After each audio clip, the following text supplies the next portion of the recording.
This is Apple Watch Series 10, and today I'll show how you can turn on or off the Talkback feature on this device. So you can do that from either Apple Watch itself or your Watch app on an iPhone. So the steps are also identical, so I'll show how you can do that on using the Apple Watch. So go into Settings. Then scroll down and look for the accessibility category and enter it.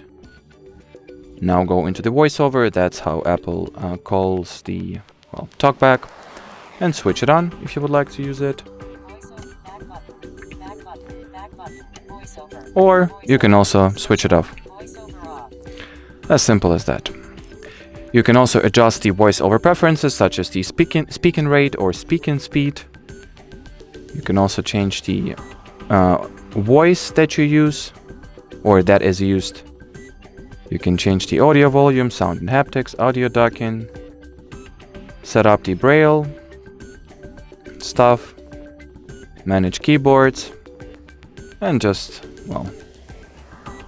change a bunch of other useful preferences and settings to make sure that the Apple Watch is accessible to you regardless of the